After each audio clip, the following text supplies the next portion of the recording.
Hello friends, स्वागत है आप लोग का हमारे यूट्यूब चैनल अर्चना ऑनलाइन क्लास में। आज के इस वीडियो में हम यहाँ पर बिहार पैरामेडिकल एग्ज़ाम 2024 के लिए जो है संधि से जो है सारे इसको जो है कवर करने वाले हमारा वन शॉट वीडियो रहने वाला है, जिसमें हम जो है संधि के यहाँ पर परिभाषा को देखेंगे, इसके भेद को देखेंगे।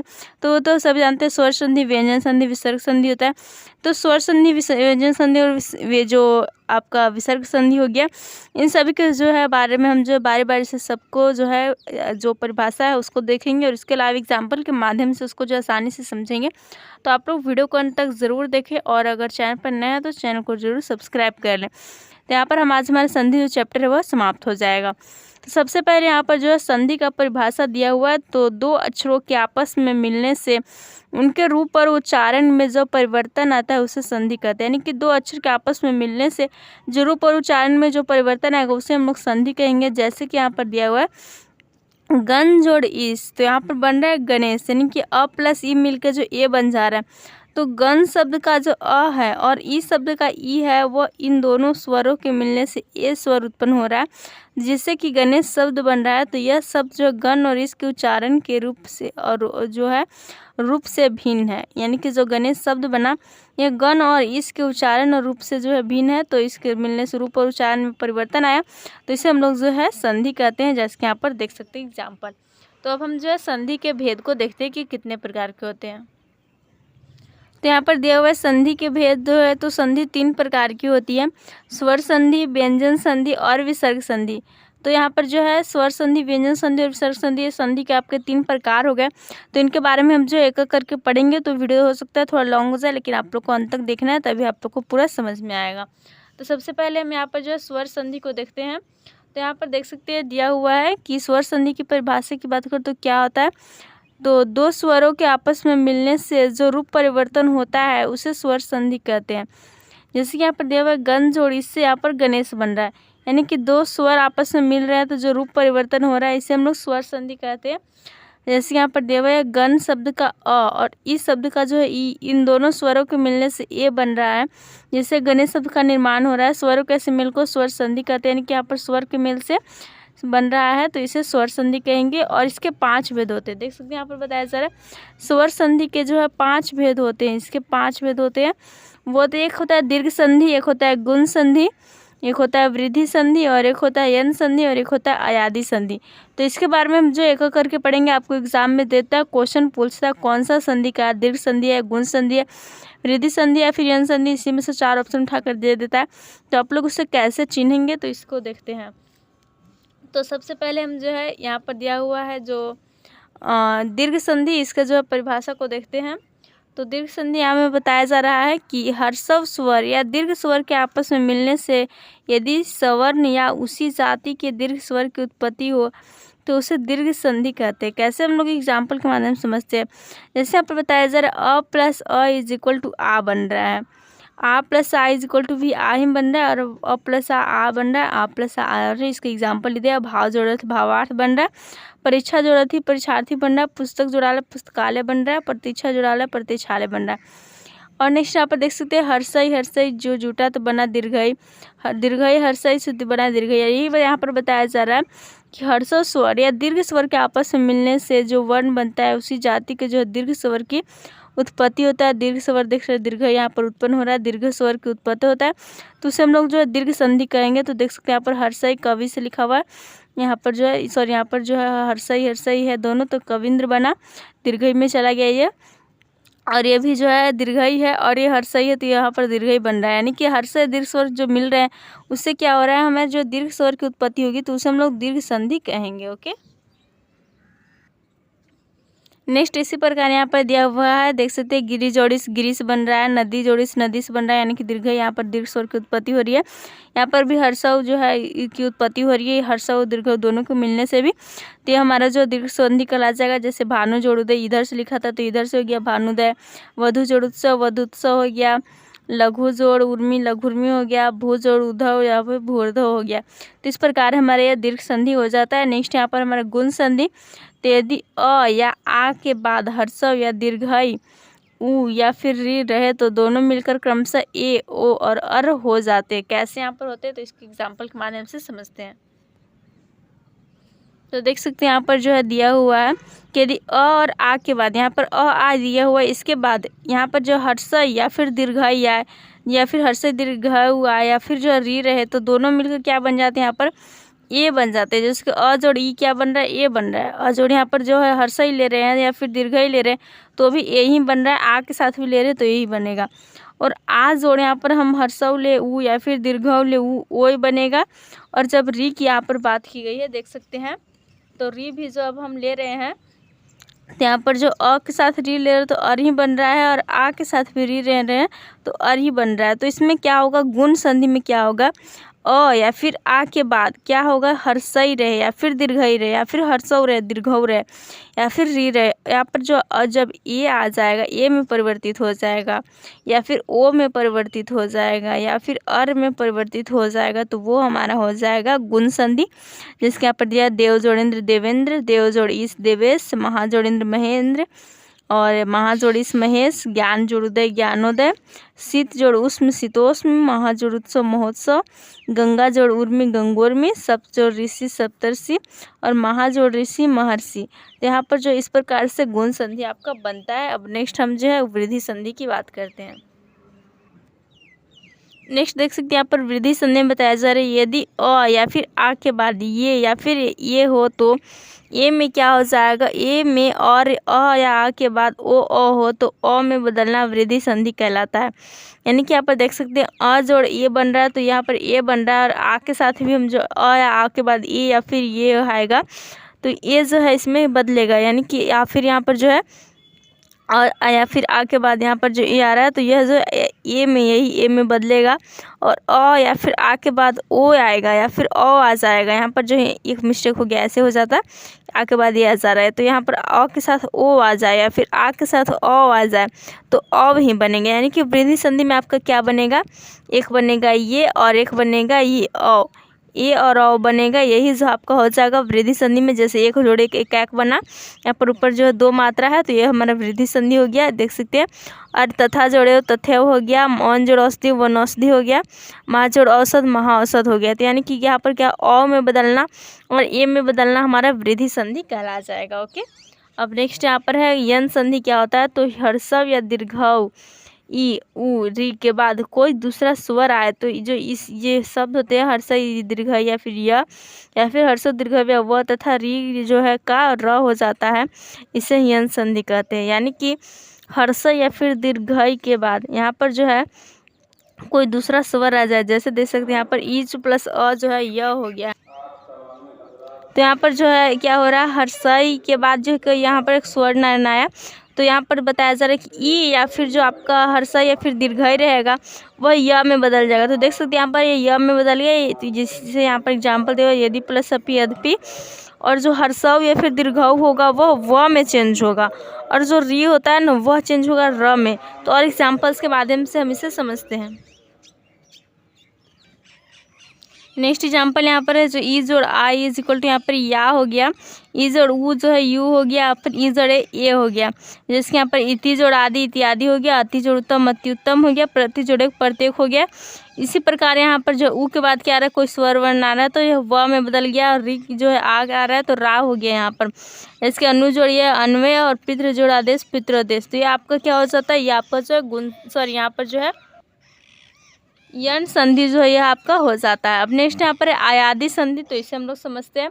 तो इसका यहाँ पर परिभाषा दिया हुआ है कि यदि ए या फिर ए अ के बाद यदि कोई दूसरा स्वर आए तो जो ए होता है यह अ में बदल जाता है, और जो ए होता है जिसके ऊपर यहाँ मात्रा है तो यह आय में बदल जाता है, और वो जो है अ में बदलता है, जो अ है वो आव हो जाता है। तो इसे आयादी संधि कहते हैं। तो इसका क्या एग्जाम्पल है, इसके माध्यम से इसे समझते हैं। तो देख सकते हैं यहाँ पर जो ए जोड़ अ जो है, यहाँ पर जो है ए के बाद एक स्वर वर्ण आ गया तो यह अ में बदल गया। जैसे कि ने जोड़ अन तो नयन, ये जिसके ऊपर यहाँ पर मात्रा है एक ए जोड़ अ है तो यहाँ पर आय में बदल गया। जैसे गै जोड़ अक तो गायक। नेक्स्ट यहाँ पर जो है ओ जोड़ अ बन गया अ तो पो जोड़ अन पवन होता है जैसे, और यहाँ पर अ जोड़ अ आव में बदल गया, इससे प जोड़ अक पावक होता है। तो ये हमारा हो गया अयादी संधि। तो स्वर्ण संधि हमारा समाप्त हुआ। अब हम जो है व्यंजन संधि को समझते हैं। तो यहाँ पर व्यंजन संधि की सबसे पहले परिभाषा हम देखें तो यदि व्यंजन वर्ण के साथ व्यंजन वर्ण या स्वर वर्ण की संधि से कोई भी व्यंजन विकार उत्पन्न हो तो उसे हम लोग व्यंजन संधि कहते हैं। जिसके यहाँ पर दिया हुआ है सतजोड़ गति, सदगति, वाक्जोड़, इस, वागिस। तो यहाँ पर व्यंजन वर्ण और व्यंजन वर्ण जो है मिला है सतजोड़ गति तो सदगति बना, और यहाँ जो व्यंजन वर्ण और यहाँ पर देख सकते हैं स्वर वर्ण आया है तो इससे वागिस बना। यानी कि यदि व्यंजन वर्ण के साथ व्यंजन वर्ण ही है या फिर व्यंजन वर्ण के साथ स्वर वर्ण आया, इससे जो कोई व्यंजन विकार उत्पन्न होता है इसे हम लोग व्यंजन संधि कहते हैं। तो इसके यहाँ पर कुछ जो है नियम दिए हुए हैं, तो इसके नियम को हम जो है बारी बारी से देख लेते हैं। तो यहाँ पर जो दिया हुआ है सबसे पहले कि यदि क, च, ट, त, प इसके बाद कोई स्वर हो तो किसी वर्ग का तीसरा या चौथा या फिर जो किसी वर्ग का तीसरा या चौथा वर्ण हो तो य, र, ल, व वर्णों में से कोई एक हो तो यहाँ पर जो क होता है वह ग में बदल जाएगा आपका, च जो होता है वह ज में, ट जो होता है ड में, और त द में, और प जो है ब हो जाता है। जैसे कि यहाँ पर देख सकते हैं दिक जोड़ अंबर, तो यहाँ पर जो क है वह ग में बदल जाएगा, दिगंबर हो गया, यहाँ पर स्वर्ण वर्ण आ गया। और अच जोड़ अंतर, तो यहाँ पर जो च है वह ज में बदल जाएगा, अजंत हो गया। और सठ जोड़ दर्शन, तो यहाँ सठ दर्शन यानी कि ट जो है वह ड में बदल गया। और नेक्स्ट यहाँ पर सतजोड़ बुद्धि है, सदबुद्धि है यानी त जो है वह यहाँ पर द में बदल गया। किसी वर्ण का हमने देखा तीसरा या चौथा वर्ण आएगा तो। और तो अप जोड़ जो है तो यह जो प वो ब में बदल गया, जैसे कि अब्ज हो गया। तो इस प्रकार से यह जो है कौन जो किस में ट्रांसफ़र होता है वो आप लोग यहाँ पर देख सकते हैं। जब क्या होगा, जब जो है ये जो क, च, ट, त, प है इसके बाद कोई व्यंजन, कोई इसके इन सारे जो व्यंजन के बाद कोई स्वर आए या फिर जो किसी वर्ग का तीसरा या चौथा वर्ण आ जाए तो ये सबसे हमारा जो ये इसमें चेंज हो जाता है। नेक्स्ट यहाँ पर हमारा अगला रूल है कि यदि क, च, ट, त, प के बाद म या फिर न आए तो पहले वर्ण के स्थान पर उसी वर्ग का जो पंचमाक्षर यानी कि अंग, न्य, न, म शुद्ध रूप में आता है। जैसे कि यहाँ पर एग्जाम्पल दिया हुआ है वाक जोड़ मैं है, तो यहाँ पर क्या हुआ कि यदि क, ट, त, प इस सारे जो है इसके बाद यहाँ पर जो म है, देख सकते हैं म आ रहा है, न आ रहा है, तो म या फिर न आएगा तो क्या होगा कि इसी जो हमारा क, ट, च, प इसी के जो है इसका जो पांचवा अक्षर होता है उसी में वे चेंज हो जाएंगे। जैसे कि वाक जोड़ मैं तो वाग्मय हो गया, सठ जोड़ मास सन्मास हो गया, जगत जोड़ नाथ जगन्नाथ हो गया, अप जोड़ मैं तो अप प का इसका पांचवा अक्षर क्या होता है, म होता है तो अमय हो गया। तो इस प्रकार से ये जो है व्यंजन संधि बनता है। और नेक्स्ट यहाँ पर हमारा जो है तीसरा दिया हुआ रूल क्या हो जाएगा, तो तीसरा रूल यहाँ पर जो है दिया हुआ है यदि त या फिर द के बाद कोई भी व्यंजन जैसे कि च, ज, ट, ड, त, न ये सभी आए तो उस आने वाले व्यंजन के साथ वही व्यंजन उसमें जो है हलंत के रूप में एक और जुड़ जाता है और त या फिर द जो है वो लुप्त हो जाता है। यानी कि यहाँ पर देख सकते हैं तो कुछ त से जो है और द से जो है दिए हुए हैं शब्द, तो इसके बाद कोई भी अगर व्यंजन आ रहा है हमारा जैसे कि च, द, ज, ट आया, ल, न आया है तो आएगा तो क्या होगा कि उससे आने वाले व्यंजन के साथ ही जो है वही व्यंजन उसमें हलंत के साथ जुड़ जाएगा। जैसे कि उत जोड़ चारण, तो यहाँ पर जो है वही व्यंजन जो यहाँ पर आया है वही जो है हलंत के रूप में उच्चारण के रूप में जुड़ गया। उत जोड़ दाम तो दाम हो गया, सत जोड़ जन सज्जन हो गया, तत् जोड़ टीका तट्टिका हो गया, उत जोड़ लास उल्लास हो गया, जगत जोड़ नाथ जगन्नाथ हो गया। यहाँ पर यानी कि न ही जो है हलंत के रूप में लग गया, उत जोड़ नति उन्नति हो गया। यहाँ पर जो है यहाँ पर न है वही जो है तय के यहाँ पर हलंत के रूप में जो है लग गया है। नेक्स्ट इसी तरह यहाँ पर जो एग्जाम्पल्स दिए हुए हैं कि यहाँ पर जो है शरद जोड़ उत जोड़ डयन उड्डन हो गया, शरद जोड़ चंद्र तो जो है च यहाँ पर हलंत के रूप में आ गया, शरद चंद्र हो गया। कब आएगा, जब त या फिर द के बाद क्या होगा कोई भी व्यंजन आ जाएगा यहाँ पर, जैसे कि यहाँ पर दिया हुआ है च, ज, ट, ड, न, द, न ये सभी। और विपद जोड़ जाल यहाँ पर हो गया विपद जाल। तो यहाँ पर बताया जा रहा है कि ये सारे जो है ये हमारे क्या हो गए व्यंजन संधि को जो बनाने का हमारा तरीका हो गया। लेकिन त या द के बदले जो अगर स या फिर ह आएगा तो स जो है वो यहाँ पर चच में और ह जो है वो ध में बदल जाता है। यानी त या द के बाद क्या हो रहा है हमारा कोई यहाँ पर जो है व्यंजन आ रहा है, अगर यहाँ पर जो है यहाँ पर देख सकते हैं स या फिर ह आए तो क्या होगा कि जो स है आपका ये चच में बदल जाएगा और ह जो है वो ध में बदल जाएगा। तो इसे हम लोग देखते हैं। तो जैसे कि यहाँ पर एग्जाम्पल दिया हुआ देख सकते हैं उत जोड़ शिष्ट जो उच्छिष्ट है, सत जोड़ शास्त्र है शास्त्र है। यानी कि यहाँ पर जो आपका स है उत जो है यहाँ पर त या द के बाद क्या आ रहा है, जो स या फिर ह आ रहा है ना यहाँ पर जो है तालाबी स का तो यह शिष्ट जो है उच्छिष्ट छ में बदल गया। शास्त्र है तो सछास्त्र हो गया। तत् जोड़ हित है यहाँ पर जो है तो तह जो है वह क्या हो जाएगा, तद्धित में बदल जाएगा। ह अगर आएगा तो तद्धित हो गया। उत जोड़ हरण उद्धरण हो गया। तो इस प्रकार से बनते। और अपवाद की बात करें तो त के बाद यदि आ या फिर घ आएगा तो इस प्रकार संधि होगी। त आएगा तो जगत जोड़ आनंद जगदानंद हो जाएगा। त जो है वो द में चेंज हो गया यहाँ पर। और यहाँ पर उत जोड़ घाटन आ गया, आ गया तो उद्घाटन हो जाता है। इस प्रकार से ये बनता है। ओके, नेक्स्ट यहाँ पर यदि व त्र आदि व्यंजन के बाद छ व्यंजन आए तो जो छ है वह चच में बदल जाता है। जैसे कि व या फिर त्र इसके बाद कोई व्यंजन आ रहा है तो यहाँ पर छ व्यंजन यदि आएगा तो ये चच में बदल, जैसे विजोड़ छेद विच्छेद हो गया। छत्र जो छाया छत्र छाया हो गया। नेक्स्ट यहाँ पर यदि जो है मूर्धनी स है इसके बाद त या फिर थ आए तो त का ट और थ का ठ हो जाता है। जिसके यहाँ पर दिया हुआ है उत्कृष्ट जोड़ त, तो उत्कृष्ट हो गया। त जो है वो ट में बदल गया। आकृष्ट जोड़ त यानी कि स के बाद त आ रहा है यहाँ पर तो यह आकृष्ट में बदल गया। और अगर थ आएगा तो यह भी जो है षष्ठ में बदल गया। यहाँ पर जो है षष्ठ हो गया। इसके बाद देख सकते हैं यह आता है तो क्या हो जाता है, इसका जो है ठ हो जाता है। थ का ठ हो जाता है तो यह ठ में बदल गया। पृष्ठ जो थ हो गया तो पृष्ठ में हो गया। इस प्रकार से ये जो है बनता है आपका व्यंजन संधि। और भी यहाँ पर जो एक लास्ट आपका जो दिया हुआ है बनाने का तरीका, उसके बाद हम लोग जो है विसर्ग संधि को कर लेते हैं। तो देख सकते हैं यहाँ पर बताया जा रहा है कि यदि म के बाद अंतस्थ व्यंजन जैसे कि यर लव या फिर उस व्यंजन जैसे कि यहाँ पर तालाबी स मूर्धनी स दंती स आए तो जो म अनुस्वार में बदल जाता है। जैसे कि देख सकते हैं यहाँ पर म के बाद यहाँ पर अंतस्थ व्यंजन आ रहा है यर लव, और यहाँ पर जो है उस व्यंजन की बात भी की गई है। मूर्धनी स यहाँ पर जो तालाबी स है दंती स है तो ये क्या होता है, ये जो है म अनुस्वार में बदल जाता है। जैसे कि समजोड़े संयोग बन गया, म अनुस्वार में बदल गया, ऊपर बिंदु आ गया। समजोड़वाद संवाद हो गया। समजोड़ स जो है संशय हो गया। समजोड़ सार संसार हो गया। समजोड़ हार संहार हो गया। लेकिन यहाँ पर क्या बताया जा रहा है, यहाँ पर दिया हुआ है लेकिन म के बाद कोई स्पर्श व्यंजन आए तो म के बदले उसी वर्ग का पंचमाक्षर लिखा जा सकता है। इसके यहाँ पर म के बाद कोई स्पर्श व्यंजन आ रहा है, म समजोड़ कल्प, और यहाँ पर जो तो और समजोड़ च, तो इसके बाद क्या होगा, म के बदले उसी वर्ग का यहाँ पर जो पंचमाक्षर लिख दिया जाएगा। इसके यहाँ पर समजोड़ कल्प है तो संकल्प हो जाएगा। फिर संकल्प हम लिख सकते हैं क का जो पांचवा अक्षर, या फिर संकल्प है। समजोड़ चाय है तो संचय संचय, या फिर च का जो पांचवा अक्षर क्या होता है, इं होता है। तो इस प्रकार से यह जो है बनता है। ओके, नेक्स्ट अब हम जो है विसर्ग संधि की बात करें तो विसर्ग संधि के यहाँ पर परिभाषा दिया हुआ है, विसर्ग के साथ स्वर या व्यंजन की संधि को विसर्ग संधि कहते हैं। यानी कि विसर्ग संधि का पहचानने का आपको जो नॉर्मल तरीका है पहचानने के लिए आप देख सकते दो यहाँ पर जो विसर्ग का चिन्ह रहेगा, तो ये हमारा विसर्ग संधि, इसमें जो है अगर चिन्ह है तो ऐसे आप चिन्ह सकते हैं कि विसर्ग संधि है। यहाँ पर इसका परिभाषा दिया हुआ है कि विसर्ग के साथ स्वर या व्यंजन की संधि को हम लोग विसर्ग संधि कहते हैं, जिसकी दू जोड़ात्मा दुरात्मा हो गया, दू जोड़ गंध दुर्गंध हो गया। पर स्वरवर्ण व्यंजन वर्ण दोनों को लिया गया है।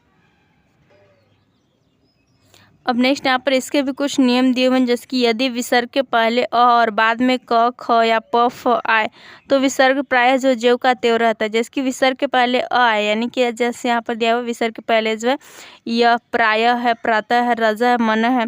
उसके बाद में क आए या फिर प ख या फिर प या फ आए तो विसर्ग जो है ज्यों का त्यों रह जाता है। जो पय फान तो पय जोड़ फान बीच में जो यह रहेगा ही।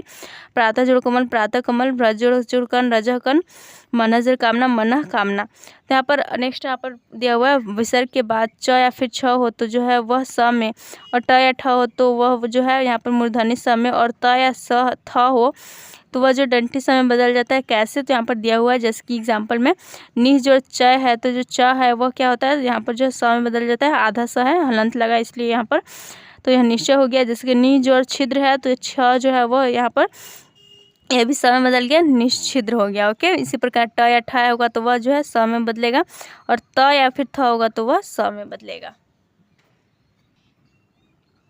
आगे यहाँ पर दिया विसर्ग के पहले यदि ई या फिर ऊ हो तो क ख प या प फ के पहले जो विसर्ग के स्थान पर स हो जाता है। जैसे कि यहाँ पर निज और कपट दिया हुआ तो निष्कपट, यानी कि विसर्ग के पहले यहाँ पर जो ई हो या फिर ऊ हो, जैसे कि नी है तो ई का बोध हो रहा है, तो जो क ख या फिर प फ होता है वह विसर्ग के स्थान पर यहाँ पर जो देख सकते हैं मूर्धनी से आधा सहज हो जाता है। निज और कपट निष्कपट है, निज और फल निष्फल है, निज और पाप निष्पाप है। नेक्स्ट यहाँ पर बताया लेकिन जो क ख प फ को छोड़कर स्वर या फिर व्यंजन आएगा तो विसर्ग का जो है वह र हो जाता है। यहाँ पर जैसे कि दु जोड़ आत्मा जो है दुरात्मा हो गया, कोई स्वर या व्यंजन आएगा, इस सभी को छोड़कर क ख प फ। आप लोग विसर्ग संधि के लिए इसे याद रखिएगा।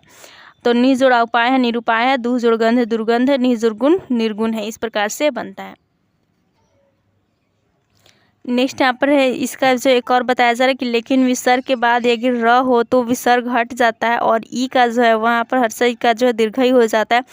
जैसे कि यहाँ पर विसर्ग है, इसके बाद र आया है तो विसर्ग ये हट गया है और जो हर्षई यहाँ पर वह जो है दीर्घई के रूप में बदल गया। नि जो र निरो हो गया, नि जो रोग निरो हो गया। और लास्ट यहाँ पर हमारा पॉइंट है कि विसर्ग के पहले यदि अ आए, यानी कि विसर्ग के पहले यहाँ पर देख सकते हैं अ आया है और विसर्ग के बाद किसी वर्ग का तीसरा चौथा या पांचवा वर्ण है, जैसे कि यहाँ पर ह व इसका जो है बोध किया गया है, तो अथवा फिर अंतस्थ व्यंजन आ जाए, जैसे कि ह रहे तो अ और विसर्ग दोनों मिलकर जो ओ हो जाते हैं। जैसे कि मन जोड़ हर मनोहर हो गया, कोमा हो जाएगा। यहाँ पर सरह जोड़ वर सरोवर हो गया, वह जोड़ वृद्ध वयोवृद्ध हो गया, यशः जोड़ दा यशोदा हो गया। तो इस प्रकार से आपका जो संधि बनता है।